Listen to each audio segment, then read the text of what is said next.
ಮತ್ತೆ ಇವಾಗ ಈ ಶಾಲೆ ಮುಚ್ಚಿದ ಮೇಲೆ ಈಗ ಬೇರೆಯವರೆಲ್ಲ ಗೌರ್ಮೆಂಟ್ ಶಾಲೆ ಯಾವುದಿದೆ? ಗೌರ್ಮೆಂಟ್ ಶಾಲೆ ಇಲ್ಲ, ಪಕ್ಕದಲ್ಲಿ ಯಾವಿಲ್ಲ.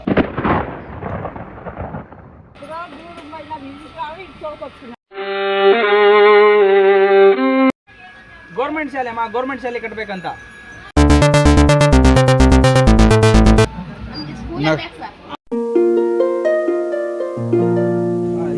ಶಾಲೆ. ಬಟ್ ಸಂಸ್ಥೆಯಿಂದ ಬಂದಿರೋದು, ಇದು ಸರ್ಕಾರದ ಗೌರ್ಮೆಂಟ್ ಜಾಗ ಅಲ್ಲ, ಇದು ಸಂಸ್ಥೆಯವರು. ಸಮಸ್ಯೆ ಹೋಯ್ತದು.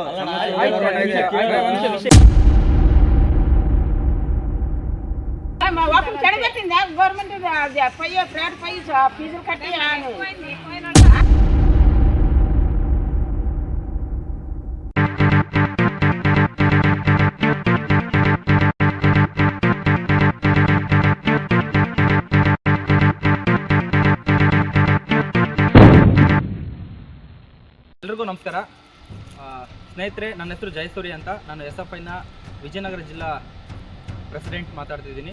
ಇವತ್ತು ನಾನು ರಾಮಾಂಜನೇಯ ನಗರದ ಒಂದು ಶಾಲೆಯ ಮುಂದೆ ನಾನು ನಿಂತು ಮಾತಾಡ್ತಿದ್ದೀನಿ. ಇವತ್ತು ನೀವು ಇಲ್ಲಿ ನೋಡ್ತಾ ಇದ್ದೀರಿ, ಇಲ್ಲಿ ಸುತ್ತಮುತ್ತ ಕ್ಯಾಮ್ರಾ ಎಲ್ಲ ಸುತ್ತಮುತ್ತ ಇಲ್ಲಿ ಒಂದು ಶಾಲೆ ಇದ್ದು, ಈ ಶಾಲೆಯಿಂದ ಸಂಪೂರ್ಣವಾಗಿ ಅವನತಿ ಆಗೋಗಿದೆ.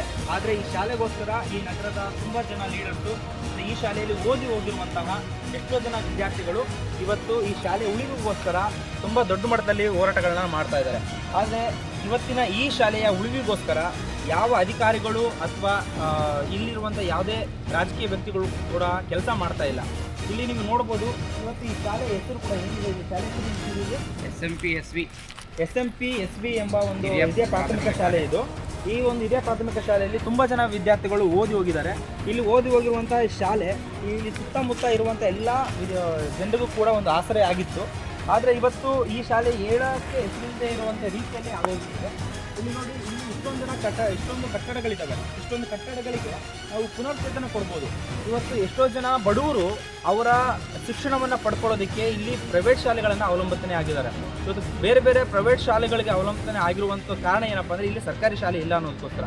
ಇಲ್ಲಿ ತುಂಬ ಜನ ತುಂಬ ಬಡವರು ಇರುವಂಥವರು ಅಥವಾ ಕಾರ್ಮಿಕರು ಇರುವಂಥ ಜನರೇ ಇಲ್ಲಿರೋದು. ಇವತ್ತು ಪ್ರಮುಖವಾಗಿ ಬೇರೆ ಬೇರೆ ಶಾಲೆ ಕಾಲೇಜುಗಳಿಗೆ ಪ್ರೈವೇಟಲ್ಲಿ ದುಡ್ಡು ಕೊಟ್ಟು ಹೋಗುವಂಥ ಅವಶ್ಯಕತೆ ಉಂಟಾಗಿರೋದೇ ಇಲ್ಲಿ ಶಾಲೆ ಇಲ್ಲ ಅನ್ನೋದಕ್ಕೋಸ್ಕರ. ನೀವಿಲ್ಲಿ ನೋಡ್ಬೋದು, ಅಲ್ಲಿ ತೋರಿಸ್ತೀನಿ ಈ ಒಂದು ಶಾಲೆಯನ್ನು ಯಾವ ರೀತಿ ಒತ್ತುವರಿ ಮಾಡಿದ್ದಾರೆ ಅಂತ. ಅಂದರೆ ಈ ಶಾಲೆ ಅರ್ಧ ಭಾಗವನ್ನು ಅವರು ಸಾರ್ವಜನಿಕವಾಗಿ ಬಳಸೋದಕ್ಕೆ ಇಲ್ಲಿ ಕೆಲಸ ಆಗೋಗಿದೆ. ಮತ್ತು ಇನ್ನೊಂದು ಇಲ್ಲಿ ನೋಡ್ಬೋದು, ಸುತ್ತಲೂ ಕೂಡ ಇಲ್ಲಿ ಒಂದು ಒಳ್ಳೆ ವ್ಯವಸ್ಥೆ ಅನ್ನೋದಕ್ಕೆ ಕಾರಣನೇ ಇಲ್ಲಿ ಆಗದೆ ಇರ್ಬೋದು. ಕಾರಣ ಇಲ್ಲಿ ಶಾಲೆಗಳಿಗೆ ಕಟ್ಟೋದಕ್ಕೆ ಮುತುವರ್ಜಿ ವಹಿಸುವಂಥ ಕೆಲಸವನ್ನು ಯಾರೂ ಕೂಡ ಮಾಡಿಲ್ಲ. ಸ್ನೇಹಿತರೆ, ನಾನು ಈ ಸಂದರ್ಭದಲ್ಲಿ ಇಲ್ಲಿರುವಂಥ ವ್ಯಕ್ತಿಗಳಿಗೆ ಅಥವಾ ಇಲ್ಲಿಂದ ರಾಜಕೀಯ ವ್ಯಕ್ತಿಗಳಿಗೆ ನಾನು ಒತ್ತಾಯ ಮಾಡೋದೇನೆಂದರೆ, SFI ಕಡೆಯಿಂದ SFIನ ಬಳ್ಳಾರಿ ತಾಲೂಕು ಸಮಿತಿ ವತಿಯಿಂದ ನಾನು ಒತ್ತಾಯ ಮಾಡೋದೇನೆಂದರೆ, ಕೂಡಲೇ ಈ ಒಂದು ವಿಷಯವನ್ನು ಗಂಭೀರವಾಗಿ ಪರಿಗಣಿಸಿ ಆದ್ಯತೆಯ ವಿಷಯವನ್ನಾಗಿಟ್ಕೊಂಡು ಈ ಶಾಲೆಯನ್ನು ಮತ್ತೆ ನೀವು ಪುನರಾರಂಭ ಮಾಡಬೇಕು. ಮತ್ತು ಇದನ್ನು ಪುನರಾರಂಭ ಮಾಡಬೇಕು ಅಂತಂದರೆ ಇಲ್ಲಿರುವಂಥ ನಗರದ ಎಲ್ಲರೂ ಕೂಡ ಅವರವರ ಮಕ್ಕಳನ್ನು ಇಲ್ಲಿ ಶಾಲೆಗೆ ಸೇರಿಸೋದರ ಭರವಸೆಯನ್ನು ನೀಡಿದ್ದಾರೆ. ಇಲ್ಲಿರುವಂಥ ಈ ಶಾಲೆ ಏನಾದರೂ ಕೂಡ KPSC ಮಾಡಲಲ್ಲಿ ಏನಾದರೂ ಕೂಡ ಈ ಶಾಲೆ ನಿರ್ಮಾಣ ಆಯಿತು ಅಂದರೆ ಈ ಶಾಲೆಗೆ ತುಂಬ ಒಂದು ದೊಡ್ಡ ಹೆಸರು ಬರುತ್ತೆ ಮತ್ತು ಸುತ್ತಮುತ್ತ ಇರುವಂಥ ಎಲ್ಲ ಪ್ರದೇಶದ ಜನರಿಗೂ ಕೂಡ ಒಂದು ನೆರವು ಆಗ್ತದೆ ಅಂತ ನಾನು ಈ ಸಂದರ್ಭದಲ್ಲಿ ಹೇಳ್ತಾ ಇದ್ದೀನಿ. ಬನ್ನಿ, ಇದ್ರ ಬಗ್ಗೆ ನಾವು ಇಲ್ಲಿ ಸ್ಥಳೀಯರಾಗಿ ಮತ್ತು ಇಲ್ಲಿರುವಂಥ ಸುತ್ತಮುತ್ತ ಇರುವಂಥ ನಾಗರಿಕರನ್ನು ನಾವು ಮಾತಾಡ್ಸೋಣ. ಇವರು ನಮ್ಮ ಜೊತೆಯಲ್ಲಿದ್ದಾರೆ. ಇವರು ಇಲ್ಲಿ ಓದುವಂಥ ಒಬ್ಬ ವಿದ್ಯಾರ್ಥಿ ಆಗಿದ್ದಾರೆ. ಇವರ ಅಭಿಪ್ರಾಯಗಳು ಏನು ಅನ್ನೋದ್ರ ಬಗ್ಗೆ ನಾವು ಕೇಳೋಣ. ಸರ್, ಇಲ್ಲಿ ನಿಮ್ಮ ಅಭಿಪ್ರಾಯ ಇದ್ರ ಬಗ್ಗೆ ಏನು ಹೇಳ್ತೀರಾ? ಯಾಕೆ ಇದು ಇನ್ನೂ 10 ವರ್ಷದಿಂದನೂ ಕೂಡ ಇದನ್ನ ಹಿಂಗೆ ಬಿಟ್ಟಿದ್ದಾರೆ, ಇನ್ನು ಪುನರ್ಚೇತನ ಮಾಡೋಕ್ಕೆ ಯಾಕಾಗಿಲ್ಲ ಅಂತ ಹೇಳ್ತೀರಾ? ಯಾಕಲ್ಲ ಅಂದರೆ, ನಾನು ಆ್ಯಕ್ಚುಲಿ 83-84 ಇದೇ ಸ್ಕೂಲಲ್ಲಿ ಓದಿರೋದು. ಆಮೇಲೆ 7th ಇಲ್ಲೇ ಮಾಡೀನಿ. 7th ಇಲ್ಲೇ ಪಾಸಾಗಿ ಮತ್ತೆ ಬೇರೆ ಕಡೆ ಹೋಗಿದ್ದೀನಿ. ಆದರೂ ಕೂಡ ಬಿಲ್ಡಿಂಗು ಸರಿಗಿಲ್ಲದಕ್ಕೆ ಜನಗಳು, ಪೇರೆಂಟ್ಸು, ಮಕ್ಕಳ ತಂದೆ ತಾಯಿಯವರು ಬೈಬಿಟ್ಟು ಬಿಡಾಕ್ತಾರೆ. ಬಿಲ್ಡಿಂಗ್ ಸರಿಗಿಲ್ಲ, ಯಾವ ಮಳೆಗಾಲದಾಗ ಏನಾಗುತ್ತೆ ಏನು ಗೊತ್ತಾಗಲ್ಲ ಅಂತೇಳಿ ಬೇಡ ಬೈ ಸಾಲ ಅಂತೇಳಿ ಎಲ್ಲ ಪ್ರೈವೇಟಲ್ಲಿ ಆಗ್ತಾಯಿದ್ದಾರೆ. ಬಿಲ್ಡಿಂಗ್ ಬಿಲ್ಡಿಂಗ್ ಚೆನ್ನಾಗಿದೆ, ಪ್ರತಿಯೊಬ್ಬರು ಇವಾಗ ಈ ಶಾಲೆ ಮುಚ್ಚಿದ ಮೇಲೆ ಈಗ ಬೇರೆಯವರೆಲ್ಲ ಗೌರ್ಮೆಂಟ್ ಶಾಲೆ ಯಾವುದಿದೆ? ಗೌರ್ಮೆಂಟ್ ಶಾಲೆ ಇಲ್ಲ, ಪಕ್ಕದಲ್ಲಿ ಯಾವಿಲ್ಲ. ಹೋಗ್ಬೇಕು ಬಂಡಿಟಿ ಅದು ಬಿಟ್ಟರೆ ಬೇರೆ ಎಲ್ಲಿಲ್ಲ. ಗೌರ್ಮೆಂಟ್ ಶಾಲೆ ಸುತ್ತಮುತ್ತಲಿಲ್ಲ. ಈ ಏರಿಯಾಗೆ ಇರುವಂಥದ್ದು ಒಂದೇ ಶಾಲೆ, ಇದೊಂದೇ ಶಾಲೆ. ಮತ್ತು ಈ ಸುತ್ತಮುತ್ತ ಇರೋದೆಲ್ಲ ಗೌರ್ಮೆಂಟ್ ಶಾಲೆ ಸೇರ್ಬೋದಾಗಿತ್ತಲ್ಲ, ಯಾಕೆ ಸೇರ್ತಾ ಇಲ್ಲ? ಯಾಕಂದರೆ ಬಿಲ್ಡಿಂಗ್ ಅದೇ ಮೇನ್ ಅಂತೀನಲ್ಲ, ಬಿಲ್ಡಿಂಗ್ ಸರಿಗಿಲ್ಲದೆ ಸೇರ್ಸಲ್ಲ. ನಾಳೆ ಹುಡುಗ ನಮ್ಮ ಹುಡುಗ ತೊಂದರೆ ಆದರೆ ಭಯ ಅವರು ಪೇರೆಂಟ್ಸ್ ಅಲ್ಲ. ಬಿಲ್ಡಿಂಗ್ ಏನಾಗಿತ್ತಂದರೆ ಬಿಲ್ಡಿಂಗ್ ಚೆನ್ನಾಗಿತ್ತಪ್ಪ, ಸೌಲಭ್ಯ ಚೆನ್ನಾಗಿತ್ತಂದರೆ ಮಾಡ್ಬೋದು. ಈ ಬಿಲ್ಡಿಂಗ್ ಸರಿಗಿಲ್ಲ ಅಂದರೆ ಹುಡುಗರೆಲ್ಲ ಹೊರಗಡೆ ಕಳ್ಸ್ಬಿಡೋದು, ಬರೋಟೆಲ್ಲ ಹಾಕೋದು. ಅದನ್ನು 1000-2000 ಮಕ್ಕಳು ನೋಡ್ಬಿಟ್ಟು ನಾವು ಮಕ್ಕಳಿಗೆ ಎಲ್ಲಿ ಮಾಡಪ್ಪ ಕರ್ಕೊಂಬರಪ್ಪ ಅನ್ನೋದು ಭಾವನೆ ಜನಗಳಿಗೆ. ಬಿಲ್ಡಿಂಗ್ ಮೇನೆ. ಸ್ನೇಹಿತರೆ, ಅವ್ರೇನು ಹೇಳ್ತಿದ್ದಾರೆ, ಬಿಲ್ಡಿಂಗ್ ಒಂದು ಚೆನ್ನಾಗಿ ಕಟ್ಟಿಸ್ಬೇಕು. ಅದನ್ನು ಕಟ್ಟಿಸಿದ್ರೆ ಖಂಡಿತವಾಗಿ ಇಲ್ಲಿರುವಂಥ ಸುತ್ತಮುತ್ತ ಪ್ರದೇಶದ ಎಲ್ಲ ಜನರು ಕೂಡ ಇಲ್ಲಿ ಶಾಲೆಗೆ ಸೇರಿಸ್ತಾರೆ ತಮ್ಮ ಮಕ್ಕಳನ್ನ ಅಂತ ಅವ್ರು ಹೇಳ್ತಾ ಇದ್ದಾರೆ. ಬನ್ನಿ ಇದ್ರ ಬಗ್ಗೆ ನಾವು ಸಾರ್ವಜನಿಕವಾಗಿ ಕೂಡ ಅವರನ್ನು ಮಾತಾಡ್ಸೋಣ ಅಂತ ಕೇಳ್ತೀವಿ.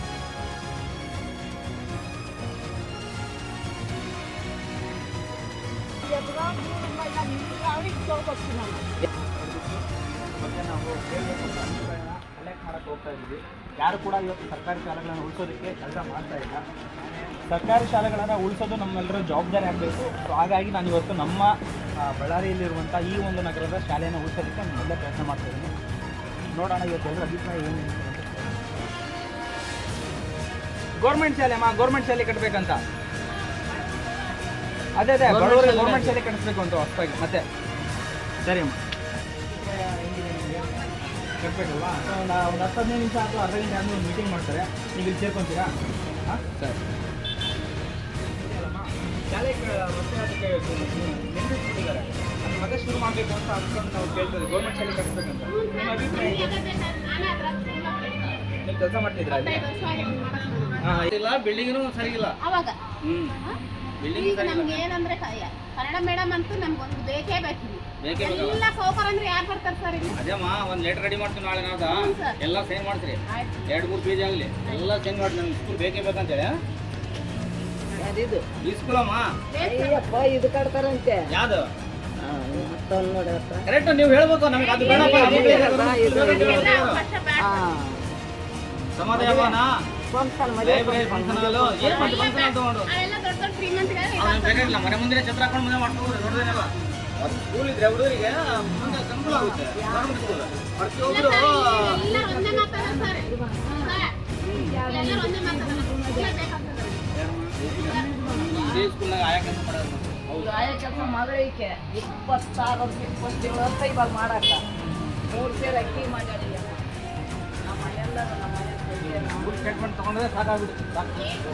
ಇನ್ನು ಇಷ್ಟುವರೆಗೆ ಆಗಲಿ ಬರೀ 3,000, 2,500, 600 ಕೊಡ್ತಾರೆ. ಇದೊಂದು ಆಗಲಿ ಊಟಮ್ಮ ಎಷ್ಟು ವರ್ಷ ಹೆಂಗೆ ಗೊತ್ತ? ಮನೆ ಬಂದವ್ರು 20,000 ರೂಪಾಯಿ ಸಂಬಳ. ಇವಾಗ 20,000 ಅಂತಂದ್ರೆ ಲೆಕ್ಕ ಇಟ್ಟಾಗ್ಬಿಡು.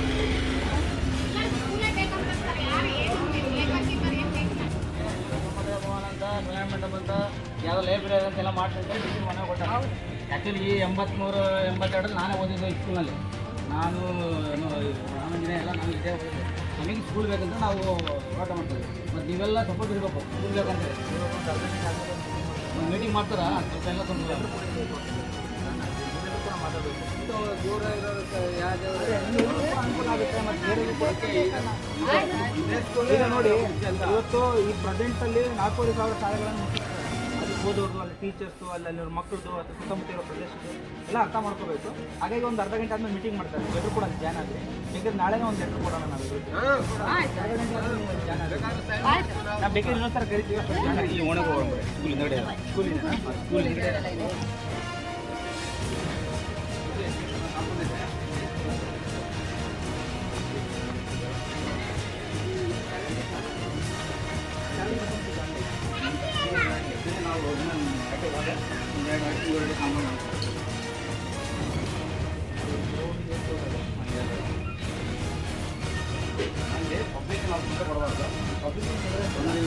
ಶಾಲೆ ಒಂದು ಅಮ್ಮ ಬೇಡಮ್ಮ.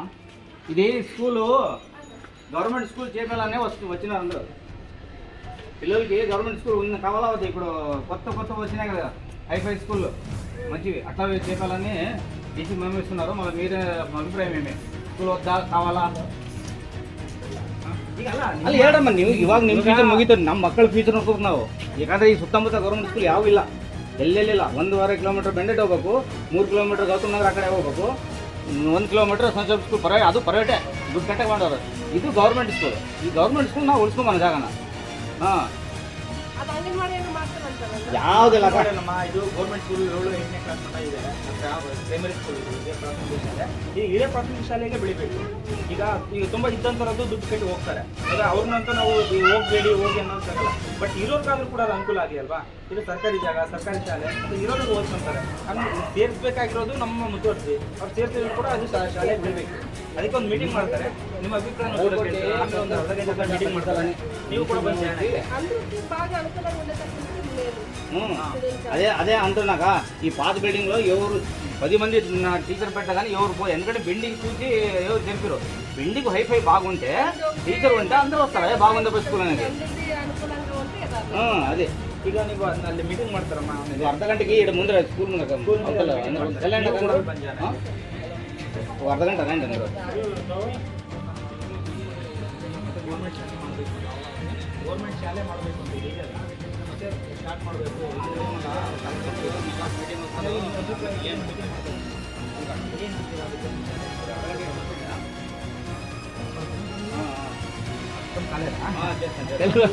ಕನ್ನಡ ಅಂದ್ರೆ ಒಳ್ಳೇದಲ್ವಾ? ಬೇರೆ ಯಾವುದೋ ಗೌರ್ಮೆಂಟ್ ಸ್ಕೂಲ್ ಅಂತ ಇತ್ತು. ಬಿಲ್ಡಿಂಗ್ ಸರಿ ಇಲ್ಲಕ್ಕೆ ನಾನು ಅದೇ ನಿಮ್ಗಿಂತ ಮುಂಚೆ ಬ್ಯಾಚ್ ನಂದು 82-83 ಬ್ಯಾಚ್ ಹೋಗಿರೋದು. ಈಗೆಲ್ಲ students, old students, senior students ಇದ್ದಾರೆ. ನಿಮ್ಮ ಶಾಲೆ ಉಳಿಸ್ಕೊಳ್ಳೋದ್ರ ಬಗ್ಗೆ ನಾವು ಇವಾಗ ಆ್ಯಕ್ಚುಲಿ ನಾವು ಸ್ಟೂಡೆಂಟ್ ಫೆಡರೇಷನ್ ಅವರು ನಾವು ಶಾಲೆಗಳನ್ನ ವಿಚಾರ ನೋಡ್ತಿರೋದಕ್ಕೋಸ್ಕರ ನಾವು ಧ್ವನಿ ಮಾಡ್ತಾ ಇದ್ವಿ. ಇದು ಧ್ವನಿಯಾಗಿ ಎಷ್ಟೇ ಇರಬಾರ್ದು, ಒಂದು ದಿವಸದಲ್ಲ. ಈ ಶಾಲೆನ ಮತ್ತೆ ಶುರು ಮಾಡೋವರೆಗೂ ನಮ್ಮ ಕೆಲಸ ಬಿಡಬಾರ್ದು ಅಂತ ಅನ್ಕೊಂಡು ಹಾಗಾಗಿ ಒಂದು ಮೀಟಿಂಗ್ ಮಾಡ್ತಾ ಇದ್ವಿ. ಒಂದು 20 ನಿಮಿಷ ಆದಮೇಲೆ ಎಲ್ಲರೂ ಕೂಡ ಶಾಲೆ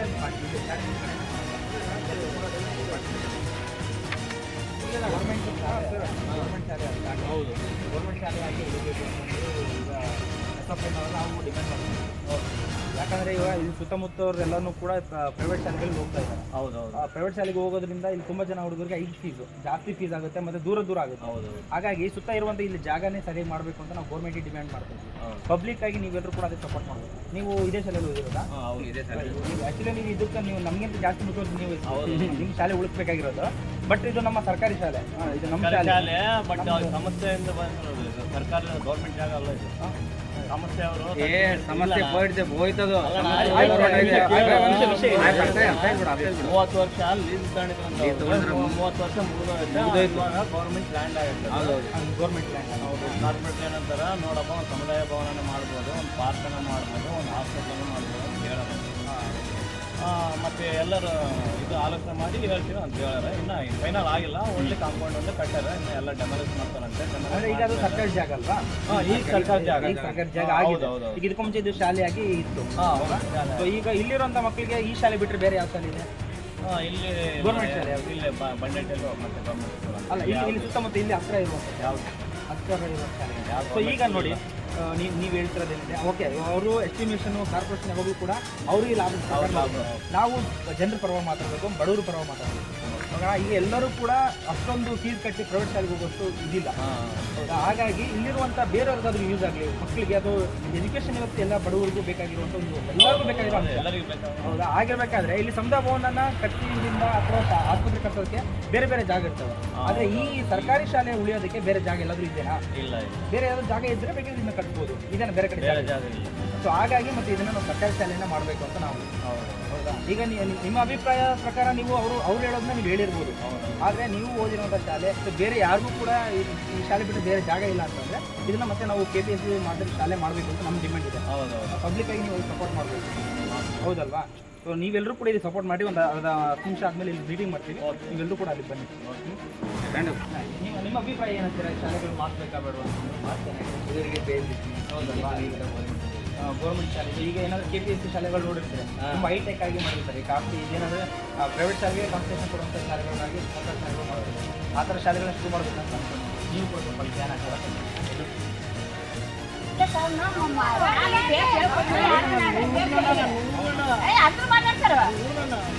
ಎಲ್ಲರೂ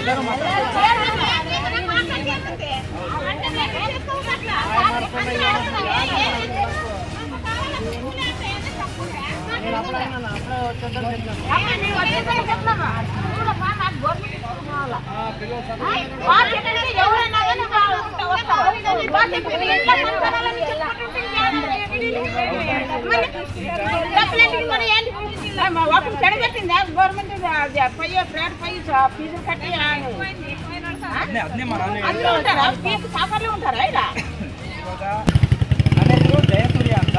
ನಾನು SFI ಅನ್ನೋ ಒಂದು ವಿದ್ಯಾರ್ಥಿ ಸಂಘಟನೆಯಿಂದ ಬಂದಿದ್ದೀನಿ. SFI ಅಂತಂದರೆ ಸ್ಟೂಡೆಂಟ್ ಫೆಡರೇಷನ್ ಆಫ್ ಇಂಡಿಯಾ ಅಂತ. ಅದು ಸ್ಟೂಡೆಂಟ್ಸ್ಗೋಸ್ಕರ ಅಂದರೆ ವಿದ್ಯಾರ್ಥಿಗಳಿಗೋಸ್ಕರ ಒಂದು ಕೆಲಸ ಮಾಡುವಂಥ ಒಂದು ವಿದ್ಯಾರ್ಥಿ ಸಂಘಟನೆ.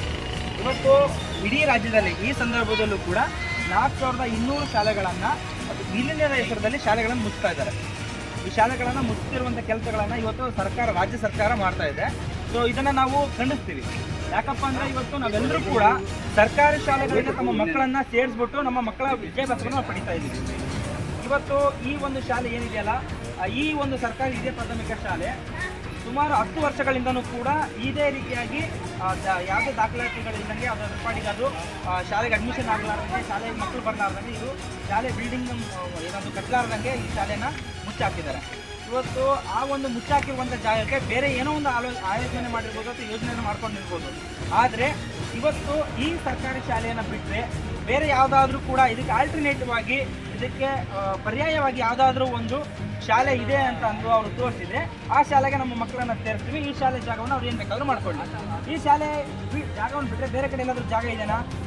ನಿಮ್ಗೆ ಯಾಕಾದರೂ ಬೇರೆ ಕಡೆ ಜಾಗ ಇತ್ತು, ಇಲ್ಲಿರುವಂಥ ಸೌಲಭ್ಯವನ್ನೇ ಅಂದರೆ ಇದಕ್ಕಿನ KPSC ಮಾಡೆಲಲ್ಲಿ ಒಂದು ಹೈಟೆಕ್ ಶಾಲೆಯನ್ನು ಕಟ್ಟಿಸಿ ಅಲ್ಲಿ ನಮ್ಮ ನಗರದ ಎಲ್ಲ ಜನರ ಮಕ್ಕಳನ್ನು ಕೂಡ ಅಲ್ಲಿ ಶಾಲೆಗೆ ಸರ್ಕಾರಿ ಶಾಲೆ ಫೀಸಲ್ಲಿ ಕಟ್ಟಿಸಿ ಓದಿಸೋದಕ್ಕೆ ಏನಾದರೂ ಕೂಡ ಅವಕಾಶ ಇತ್ತು ಅಂದರೆ ಈ ಶಾಲೆ ಅವ್ರ ಇಷ್ಟ ಬಂದಂಗೆ ಮಾಡ್ಕೊಳ್ಳಿ. ಇಲ್ಲ ಅಂತಂದರೆ ಈ ಜಾಗದಲ್ಲಿ ಸರ್ಕಾರಿ ಶಾಲೆಯನ್ನು ಶುರು ಮಾಡಬೇಕು.